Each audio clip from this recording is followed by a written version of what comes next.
Next up, we're going to move into prototypes. So you have your wireframes, you've got the basic idea of what your site is going to look like, and now you're going to move into prototyping.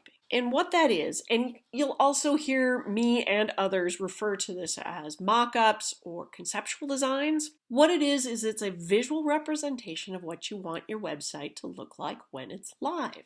It's that simple. It should use your wireframe as the framework to build from, and I'll show you how that works in a moment. It needs to accurately, this is where the details come in, it needs to accurately reflect the dimensions of your final web page. So remember, 960 pixels wide, that's what we're shooting for. It also needs to then accurately represent the width of your columns, the sizes of your images, the navigation, the text that you're using.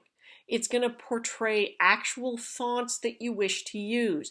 Please remember that when it comes to web fonts, we need to stick to either the basics, which are Arial, Helvetica, Times, and Georgia, or use Google fonts, and you can import and embed them, and then you have a whole wider array of fonts that you can use. But you're going to accurately portray your fonts, their sizes, the colors that you want to use, including, I like to do a demonstration of what my link colors will look like, and you also will want to develop the actual color scheme that you're going to use in the website, including any sort of background images, textures, and the like.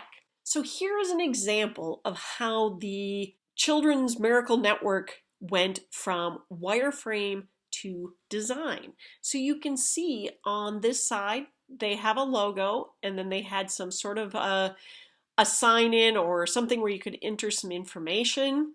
They had their navigation, and then showed what that would look like. This is if the navigation is clicked on, what it would look like if it were open. Then they had this left-hand column with some small images, some small headlines. Over here they had a video and have some sort of headline underneath it, and then more information. We can see exactly what that looks like over here. So they added a little bit of a header here, but then they have, here's the image with the text, image and the text. They've added colors, they've added background, they've added design elements to this, but it mirrors this. That is the importance of moving from a wireframe to your final design. So this is the one last thing that I wanted to share with you, which is the development, and I will have screenshots of these provided for you to take a look at and reference, but this is the site that I've been working on through the planning. So I did assignment 1, assignment 2, this is assignment 3. So I did do the wireframe, and that was actually done in Illustrator, and this is what that looks like. So I'm just gonna, a little bit easier to see there.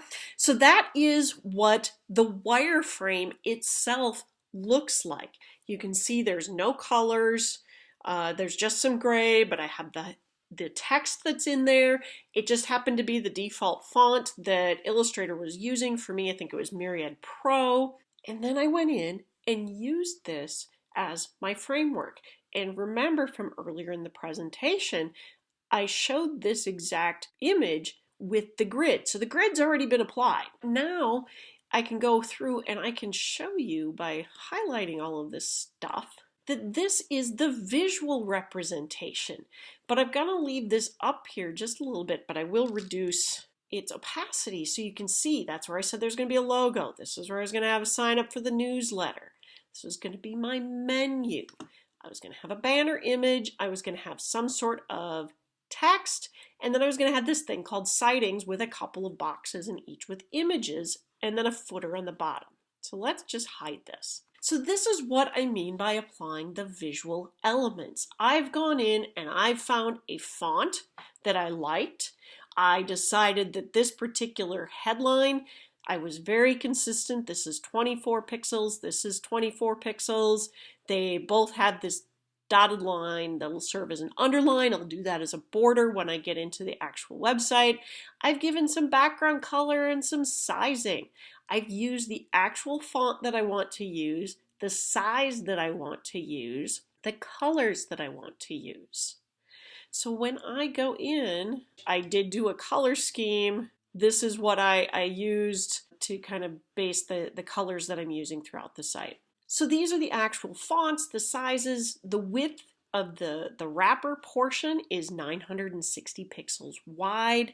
The rest, this would extend across the top of the screen. Notice I've given a background image, so I've given my canvas here of my Photoshop file is wider than 960 so I can see what that background would look like. But this is how we take things from wireframe to visual. Wireframe to visual. The wireframe tells us how we want to lay this out and want the flow to go.